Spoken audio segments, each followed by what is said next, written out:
Dad, I want you to meet my girlfriend, Ava. Ava, we've heard so much about you. It is nice to finally meet you. Yeah, the guy can't shut up about you. Nice to meet you, Ava. Nice to meet you too, Mr. and Mrs. Alderbridge. Oh, and I see you brought a pie. Yeah, made it from scratch myself. Well, it looks delicious, and I simply cannot wait to try it. Bradley must have told you I love sweet potato pie. Sweet potato, bitch, this pumpkin. What? Ava, what are you doing? Oh, shit. What the fuck are you doing with a pumpkin pie? Hold on, what you doing like a sweet potato pie? Ain't you an old white bitch? Now, Bradley, you know I encourage love no matter what race, religion, or gender. But how did you find the only black person in America that would bake a pumpkin pie? What? Mom, I swear to God I didn't know. Next time, do your due diligence before you bring a freak of nature into my home. Hey, hold on a fucking minute now, bitch. Margaret, enough! Damn it! We're in a country where anybody can make any type of pie they like, no matter how disgusting it is. Now this sweet, beautiful, stupid young woman here Bro, what the fuck is going took on? the time out of her day to bake this monstrosity and bring it to us. Whether you like it or not, you'll accept it humbly. I don't care if you think it tastes like vulture vomit. Hey, you know what? Fuck this whole family, alright? I bought this pie from Walgreens. I ain't made this shit. I don't like fucking pumpkin pie. I got this shit because I thought y'all ain't had no taste buds. I ain't wanna come here and eat no dry ass turkey and green bean casserole and all that bullshit anyway. I'm gonna go to my fucking grandma's house. Fuck y'all. Ava, wait.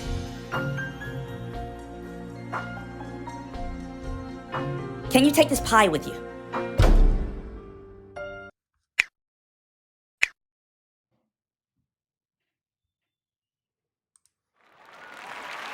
All right, man, corporate talk.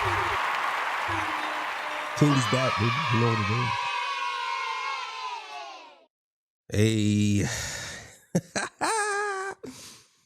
Y'all like that, huh? Y'all like that? Y'all like that? Yeah. All right, man. So look, man. Now that I got the antics out the way.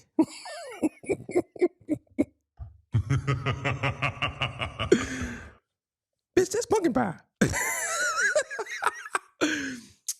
All right, man. Look, man. So today we're gonna check in with Nolan, and he did an interview with the boy CHAPO, and this is a great interview. I ain't gonna play the whole thing because it's like an hour and some change, about an hour and a half long. Make sure y'all go check that out. But there's a certain part where he talks about the beef between Kendrick and Drake, and I want to get into that. Before we get into that, I got to get a legendary spill. This is. I meant to hit the air horn. This is the one and only Torture Talk. You know what it is, man. If you like the content, please consider subscribing. If you're new here, let me work for your subscription today. All the beautiful, single, sexy ladies, put one in the chat. All the fellas, y'all know where to find the ones that just don't harass them. I don't sell no merch, but I do have content absolutely free. But if you want to leave a donation, link is in the description. Cash App, no more PayPal. They call me the hidden gem. 1,300 subscribers, over 16,000, almost 17,000. And yes, I am the king of the North. Let me know what kingdom you from. And at the end of every episode, I try to ask a serious but comical but interesting question. So make sure y'all stay for that. But look, we're gonna get into this, man. This is pretty interesting. So let's get it going, man. Let's get it going. Shout out to Jay Nolan too, by the way. I seen certain parts of the interview had an echo, and he did it. He chopped it up really nicely to where it really didn't affect the interview. He did a really good job, but overall the interview was phenomenal, man. I watched the whole thing. It was pretty deep. So we're gonna start with this part where he actually gets into the thing with Kendrick and Drake and where he played a part or played a role or semi-role in it or whatever. So let's get it, man. Let me go somewhere where I'm just not known at. And it wound up being TikTok. I never made a TikTok. Like, I thought TikTok was for, like, people, like, if you had to be a dancer or some shit, or I had to, like, do some kind of voice note or something. Like, so I went on TikTok, and I just really wanted to see what the people were saying, because I was like, I know I'm going to get certain shit from this side, and I know I'm going to get certain shit from this side. But let me see how the people feel outside of this. And that For You page on TikTok, you know how that could be. So I go on it, and I'm just like, oh, wow. Like, this.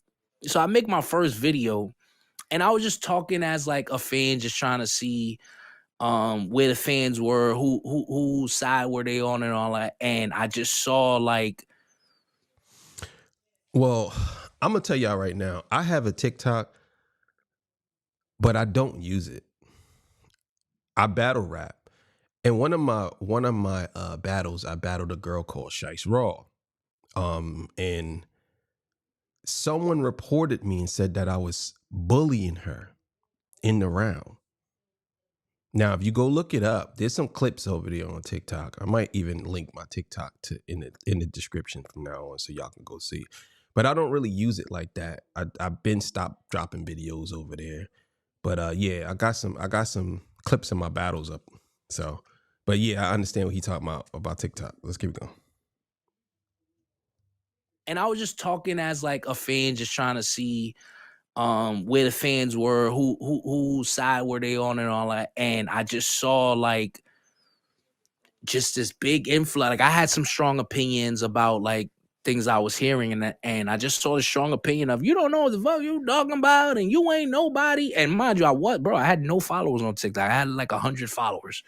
So, I have a bunch of people telling me, shut up, and you don't know this, and you don't know that. Mind you, I'm with the people that are like, like I'm literally. Yo, it's so crazy how people are on the internet. Like, I know a lot about politics. I'm not even gonna hold y'all. I know a lot about politics. But you give a different take, and people will say, yo, you should stay away from politics, bro. You don't know nothing. And I'm like, I literally studied politics.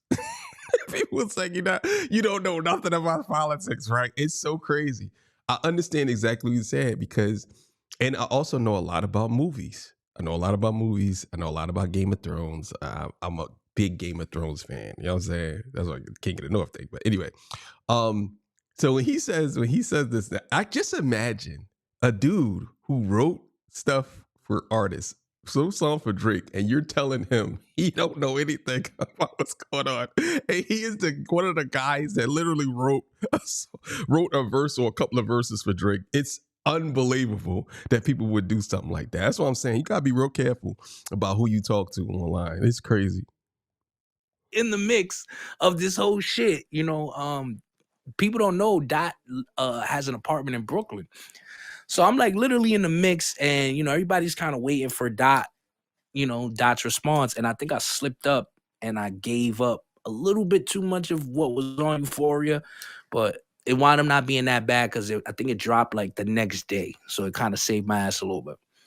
And then from there, like people just started, just coming to my TikTok and just, getting, because I would always try to give the perspective of, I would obviously be respectful of both at the time. I was super respectful of both at the time because it was a delicate situation for me, with these two guys. So I was trying to just,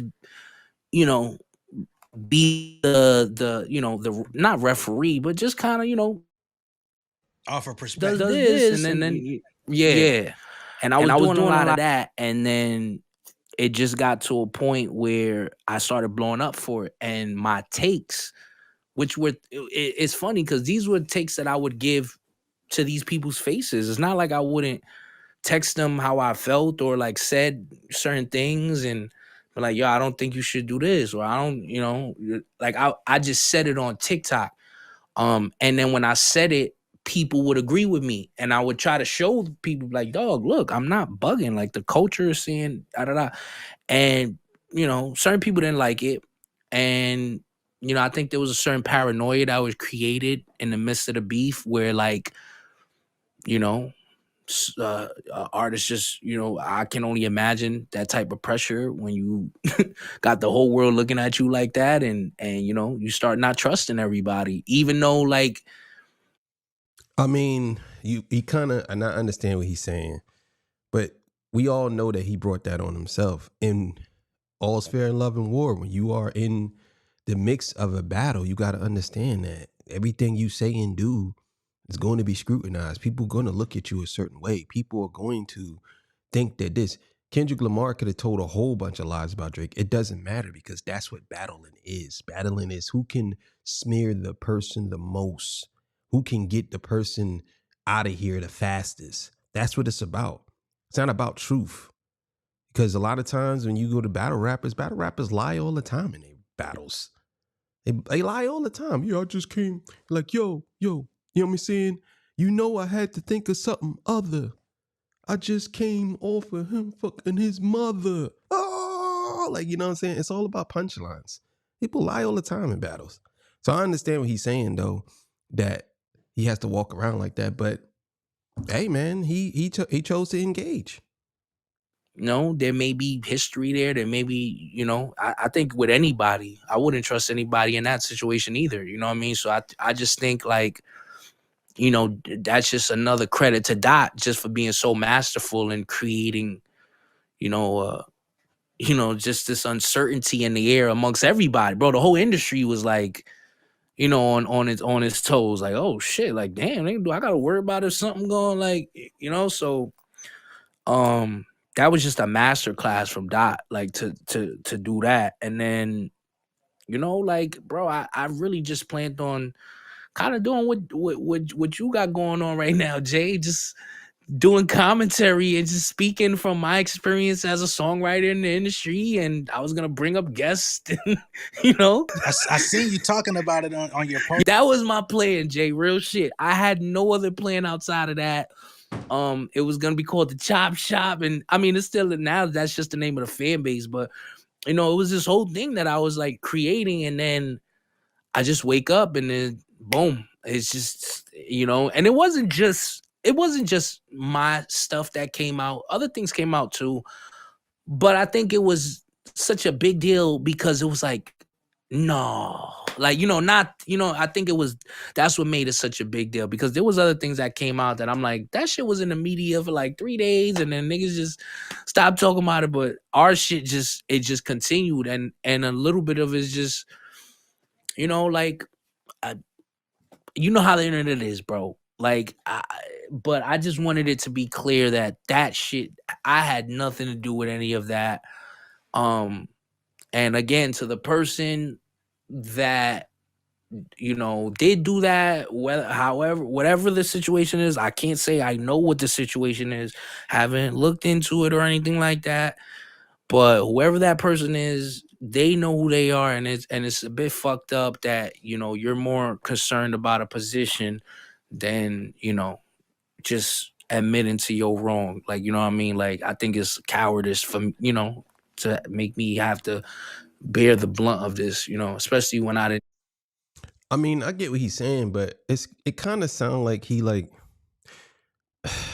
kind of sound like he's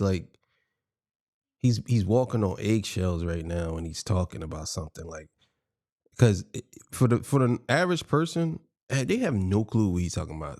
It could be this could be for whoever he's talking about, but if your ear is not to the streets, if you're not really into it, you really wouldn't know what he's talking about. Because I vaguely know what he's talking about. Like, it's like I kind of got an idea, but I really don't know who he's talking about, what he's talking about. I know overall, I know what he's talking about, but I'm just saying, if I started the interview from right here and I never watched it, then I would not know who he's talking about, what he's talking about. Because the way he's positioning himself in this his talking points, he's kind of like masking a lot of stuff, but only the people that, can see it with the glasses on, that can see through these masks. You know what I'm saying?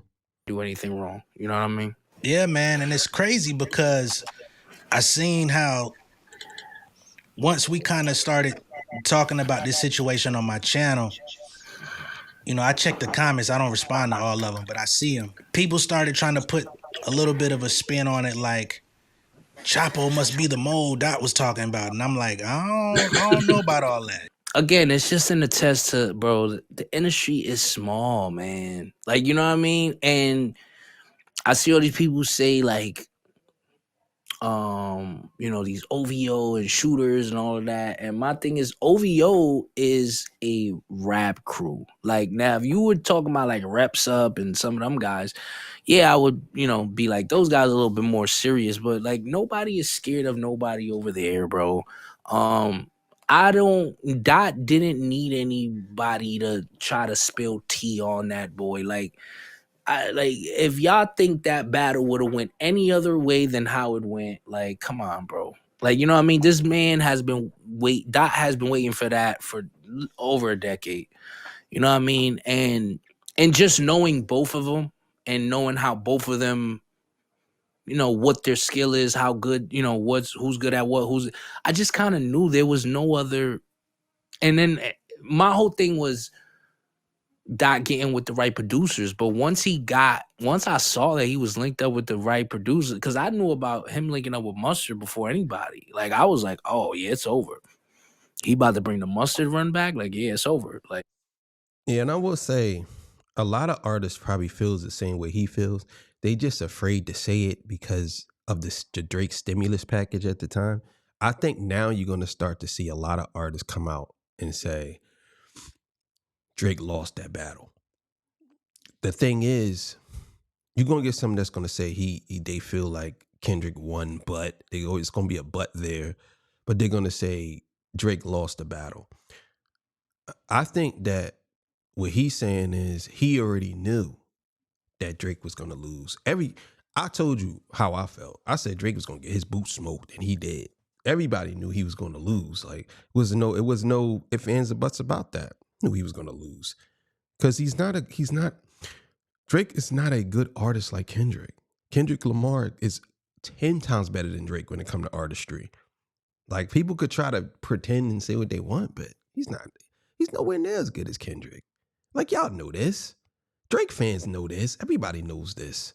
But they wanted to make it into this great fight where we already know one is a professional fighter and the other one's just a fighter. You know what I'm saying? That's it. He's a flashy fighter. Like, he watched kung fu movies on TV and think he knows the moves because he practiced it the way the Karate Kid did the stance. You know what I'm saying? The way the Karate Kid did the stance like this. That's Drake. He thought that he could do the Karate Kid stance and kick Kendrick, and then Kendrick fall. Ooh, everybody say, "Oh, it's over." God, Drake. Like, nah, it don't work like that. You know what I'm saying? Kendrick grabbed that foot, clipped that nigga. Ooh, that's what he did. I kind of saw the torpedo coming. That's why when everybody was like talking about Euphoria, thinking that was the nuke, I was like, that's not it. I was like, that's not, and people were happy with 616 and like they were happy with all of that.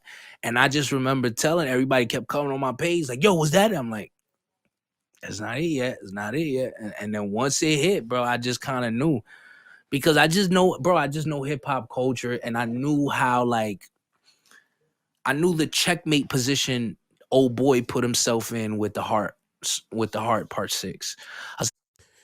But Euphoria was, even though he's saying it's not a nuke, I definitely think that, I think the impact of Euphoria,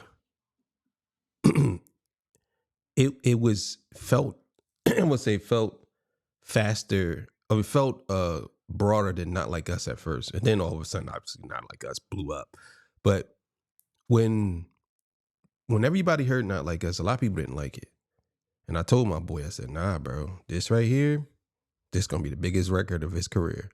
He was like, I don't think so, bro. I don't know about this. I said, nah, I'm telling you, bro. This one here? I said, nah, this right here is it. So, but Euphoria to me was a battle record. That was like, you know what I'm saying? Superpowers get neutralized and only watching silence. Famous actor we once knew looked paranoid, not spiraling. And I'm gonna tell you something. I don't really know a lot of like raps offhand like that. I know a lot of raps, but I don't know really. I can spit Euphoria from beginning to end right now. That's how much I listen to it. I still listen to Euphoria. I probably listen to Euphoria more than any other. And I can't listen to 616 in LA. I have to play it on YouTube. But I probably listen to Euphoria the most out of all the songs of that disc.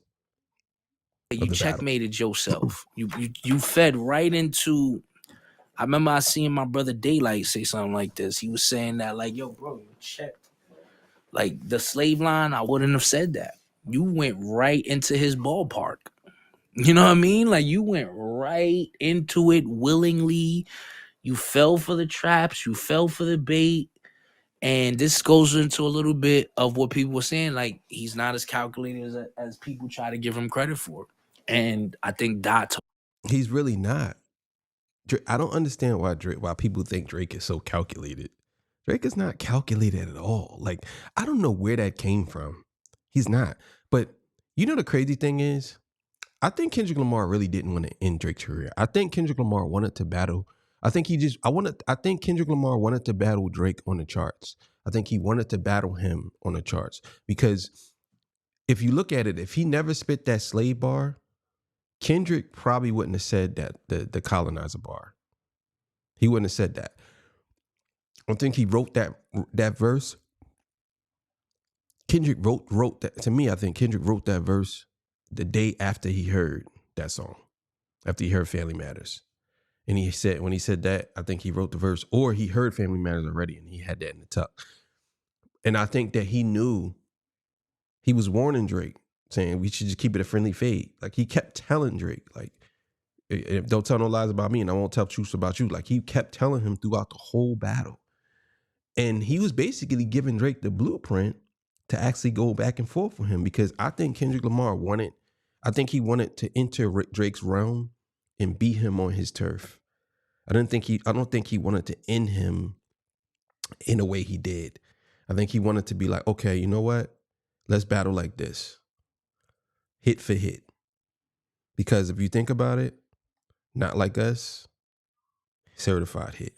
Squabble Up, certified hit. Luther, certified hit. What's the other? TBR, certified hit. I think he wanted to take that angle on Drake. But Drake went the rap angle, which I think Drake thought that's what Kendrick was going to go. He's like, well, I'm going to enter the rap world. And Kendrick was like, nah, I'm not in the rap world. I'm in your world. And I'm about to take over your world. And that's what happened. And you know, it was all over from there. thing was just trying to show that. And, you know, I don't wish, bro, my whole thing is I don't wish bad on him. I don't wish bad on them. I don't wish bad on, you know, on any of the way any of this shit played out. I think when you but for him to try to sit there and say that the culture, that you didn't have this coming, is when I go, come on, bro. I've watched some of the behind the scenes kind of shit. Like, you know, shout out to Bryson Tiller. Shout out to Tory. I don't want to tell their stories, but like they have some stories and they have some things, and you know, free Fetty Wap. Fetty Wap is another one. And I think, you know, if you really heard, and I think some of these stories are even out there, bro. If you really just look at his resume with others, you know, if you're not, it's never been about the culture. It's been about him, and it's okay. It's okay if that's, you know, where you want to go. And what did I tell y'all? I don't even know this dude, and I said this. I said this morning on This Morning show, or the show in the afternoon, one of them shows. I said, it's always been about him. He don't care about nobody. He don't care about the culture. He only cares about himself. That's all he cares about. And that's what this whole thing is about. And every chance he gets, he's going to wave ride. That's what he's going to do. Whatever he can. It just so happens that he's more popular than the person he's wave riding. So it's going to look like it's his wave. That's what it is. But he hasn't created no trends, no waves. Everything he has done, that's his biggest hits, 90% of them are from someone else. Look at Nokia. We just found that out. And that video's coming up. We just found that out. See what I'm saying? But I just don't like the faking like it's for everybody else. Like, you know what I mean? Like, no, I'm doing this for y'all type situation. That's where I kind of be like, come on, bro. Like, Yeah, it's interesting you bring up Bryson, because I saw an interview of him last year, and somebody asked him like when the last time they had spoke, and it was kind of like you could tell there was something there. a lot of these guys, see, this is how you know, Jay, that I don't have what these guys have, which is the PR training, and they know not to say this. Like, I'm being told all this now. Like, Yeah, I got my lawyer and shit, making sure I don't go off the deep ends. But a lot of them, like I said, a lot of people in this industry are more so uh, trying to save potential relationships than being honest, because they may not have an issue now, but they're like, well, I don't want to. I don't want, if we run, because this industry is so small, I don't want it to be if I run into this person, then I have, then it's an issue. So a lot of these guys will sit there and tiptoe around shit and with no paperwork, with no contracts, with no nothing. They'll just genuinely do it like that, like just to save face or save face for the brand. Like that's, to me, I've always looked at it like, yo, I'm the people built me. The people are the reason I'm here.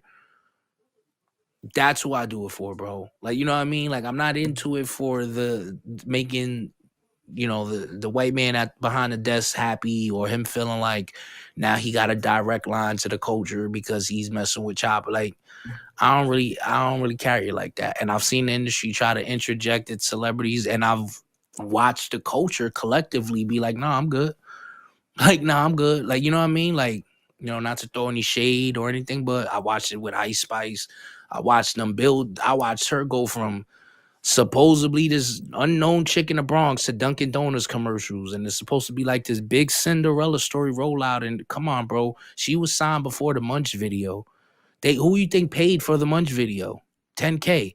Go look it up. I've broken this down on my channel. Sub labels on major labels, and all that happens is they'll sign to a label like 10K, which is under Def Jam.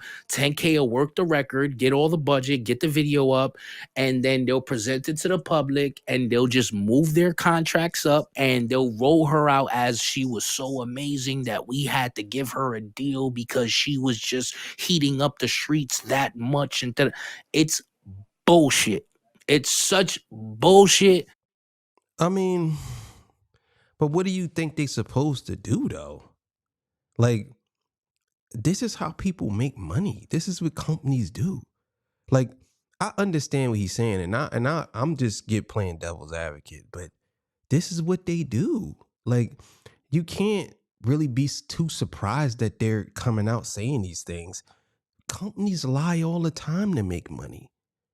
I mean, I get what he's saying, but the thing I'm gonna say this. The thing that us black people gotta understand is these companies do whatever it takes for them to get ahead.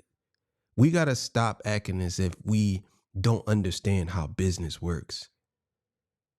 It is what it is. And I get and I understand, and I'm 100% on his side when he says these things, but you got to understand, they're going to feed this. They're going to feed that story to the public because that is the story that everybody wants to hear. People like to hear those comeback stories or the underdog stories or those. What do you think they're going to do? What do you think they're going to come out and say, nah, she was actually signed already. And since she was signed to 10K, you know what I'm saying? We basically fabricated the story a little bit. They're not going to do that. They're not going to make no money like that. So I understand what he's saying, but at the same time, you got to understand, man, these companies are out here to make money. Like, that's just what it is. Like, I mean, are they going to be 100% honest? No company is 100% honest. They want to get the return on their investment fast as possible. They don't have to explain that. They could just make something up, and people are going to fall into it. And then on top of that, you also got to think about it from this point of view. If she from the Bronx, then automatically people going to think she has a struggle. So even if they don't even have to say much. They could just say she's from the Bronx. They'd be like, oh yeah, she has a struggle. Like, she might be on the good side of the Bronx, but they don't care because everybody thinks the Bronx is bad anyway. So, but I get what he's saying, though. I'm just saying. And I'm so glad people are starting to catch on to it now and starting to catch it right. Like, I see Jack Harlow going through it. Like, people, you cannot create stars and just feed them to the public and think you could trick the fans anymore, bro. It's old. Them days are long gone, bro. And again, I understand exactly what he's saying, but you also got to understand that no matter which way you cut it, they're going to do that. Now, as far as Kendrick goes, look at all the artists, right? And on top of that, I gotta give him some pushback on Jack Harlow. Like, I think Jack Harlow, I think he's a phenomenal rapper. I think he can actually rap. Now, I don't know if he writes his raps or not. Some people say he do. I don't know. But I think if you break down what he's saying, I think he actually is a pretty good rapper. Now, does he make good songs? I don't really care for his songs. But I listen and I read lyrics, and he's very good with his words. So that's different. As far as Ice Spice goes, she was manufactured to be a star, right? I get that. But this is what these companies gonna do. You know what I'm saying? Now you might say, well, they doing that to take talent. They're taking this person over actual talent. But okay, well, sometimes the actual talent, it's not their time, and they can't push that actual talent because that actual talent isn't what everybody want to hear. You know what I'm saying? Now it's flipped, and I agree with that part what he just said. Now the actual talent can actually be pushed because people like Kendrick is at the helm. So, but again, you can't act as if these record labels are here for people's best interests. They're going to go with whatever makes money. So if everybody in the music industry is talented and they're all backpackers, they're going to go with that because it makes money. But as soon as somebody come along that does something that's not a backpacker, that does some type of freaky type of rap or whatever, or make up some type of new rap style, they're going to run with that. That's just how it goes. They're not here to actually be your friend. Like, they're here to just make money. But I just wanted to say that. Long gone. Yep. Because when I did my research on that particular situation, I seen that they her manager don't even hide it. He does interviews talking about it. So so they did a deal with World Star, and that was like, you know, World Star ain't what it used to be, but they still have like a distribution portal, and they have their channels of how they can get this shit out there. And that was like they did that deal through I want to say it was Create Music Group, which is out there in Memphis.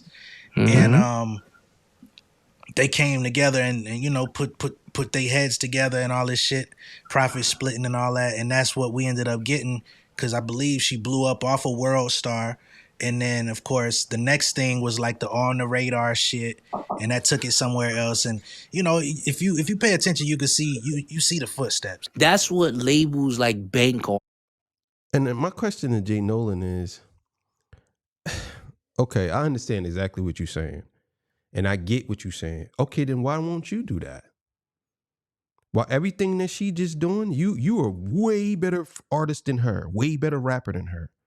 Why don't you take those same steps she made to get to where you need to be, and then to see if you can blow up that way? Because you have great music. So like, and that's what I be saying about a lot of people when they say these things that, oh, they did this and they did that and they did that. Okay, is that illegal? No, it's not illegal. So why don't you do it and get there and then be bigger than her or be just as big as her? I mean, maybe I'm wrong for saying that. I don't know. I'm just saying, like, a lot of times we do get people who say these things, but then I ask myself all the time, okay, then why don't you do the same thing? Like, it ain't like it's wrong for you to do it. Like, what's wrong for you using World Star as a promotional tool? You know what I'm saying? Like, I don't know. I don't know. Maybe there's a reason why a lot of y'all don't do it. I'm just saying, but That you won't take a look at the footsteps, but because you have a industry eye, you're an artist, so you know what it takes to win. You know how certain things are set up. You're able to like detect it and be like, oh, okay, you can see the footprint. And then once you find out about the footprint, you can't unsee it. You can't unsee, like, you know what I mean, when something is being literally pushed down your throat. Like when it's literally you're sitting there going, oh, they're actively trying to push this and make this into a thing. It happens with narratives. It happens with everything. That's one thing I've noticed. It always happens when a song comes. Like one of the narratives that Aubrey's PR was trying to use was that Not Like Us only won because of bots. And as long as we can prove that there were bots, we won the argument. But here's the thing: everything is botted. Everything, no matter what it is, you're trying to make the conversation be over here when we're talking about this. We're not, listen, if Not Like Us had 10 views, does it take away from the impact of the record, what it did to the culture? The whole culture stopped off of that record. So it don't matter. And I 100% agree with that. I understand, agree with that. I think what he's saying is correct. I also think that people will paint a narrative. They will put a narrative out there because that's the whole point of them trying to change the argument. Like, Drake couldn't win no other way, and they was trying to get a win as possible, because if they feel as though they can discredit Not Like Us, then the win doesn't have the biggest impact, because what's going to happen is, once people say that Not Like Us was botted, that means that it was helped. That means that everybody's going to say, well, he really didn't beat Drake because they helped him beat Drake. That's what the whole thing was. That's what they were trying to say with Not Like Us. So I get what he's saying right there. Now, as far as be pushed down your throat, again, the music industry they did it with Drake. They're gonna do it. That's what the music industry does. Whatever they gonna do, they're gonna push whatever record is going, they're gonna push. Right now, it's Kendrick, and Kendrick is a phenomenal artist. So they're gonna keep pushing him because he makes them the most money right now. That's how it goes. The industry is not your friends. They're not nobody friends. They're just here for money. That's it. And they're gonna constantly push whatever is popular. They don't care if it's the poop song. They're gonna push that. They don't care if it's the potato salad song. They're gonna push that. You know what I'm saying? Chicken noodle soup with a soda on the side. They push that. Anything to make money, that's what they're gonna do. So let's keep it going. If it don't got the amount of it, like, it doesn't matter. But Orbs, being what he thinks is strategic, is looking at it like, yo, you know what? As long as I can prove that there were bots, then I could try to discredit the whole win. Told the label, hey, we ain't gonna do it like that. Bro, this man is that calculated. You know what I mean? So even when the label wanted it to be, I watched it in my Discord, how people, when anytime a narrative came out where like, oh, Not Like Us was this or da. I watched people in my Discord say, time to run the numbers up again. And the fans did it. Like, you know what I mean? So that's how I know it was an organic thing. That's what I'm saying. Like, you can't really say that song was botted because the fans ran those numbers up. But another thing too, again, it goes back to what I was saying about Promoter and all these websites.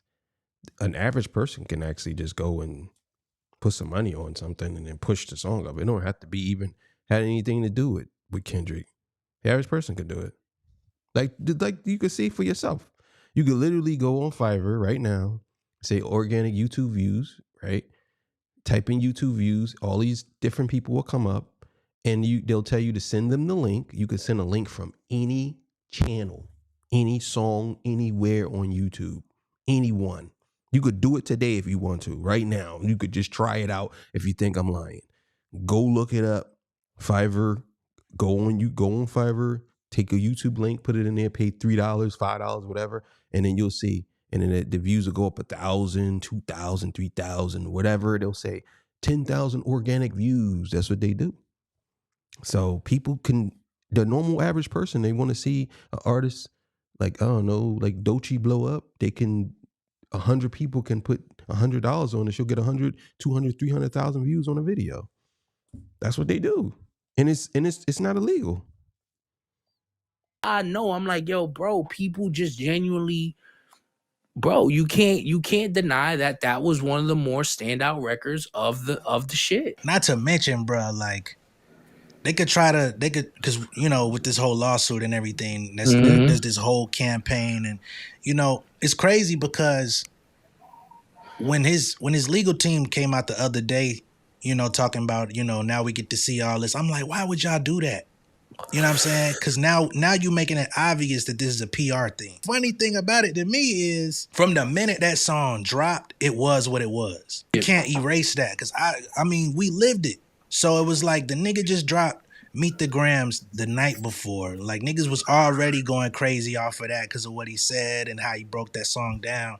And crazy enough, I caught flack because when it came out, I was like, I like it, but that ain't what I'm trying to hear. You know what I'm saying? Everybody kept going, yeah, but that's not the, like, they were giving it to him lyrically, but the industry had the people that expected the club back-to-back type record, right?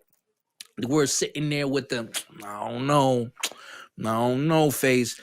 And I knew it was coming. I'm like, y'all, all right, y'all keep playing with this boy like he don't got fucking hit. And I think that's one of the most ridiculous things that I've heard is that Dot don't got fucking hit. Like the entire playlist where I've just let Dot shit play, and I'm like, oh god damn, I forgot he did this. I forgot he did that verse on New Freezer. I forgot he did this on so and so. Like, stop playing with him, bro. Even before, like, you know, something happened where like I had a sample issue for a record that I didn't have when I was in certain people's good graces, and I ran into the sample issue and it wound up pushing back a mixtape that like I was working on last year.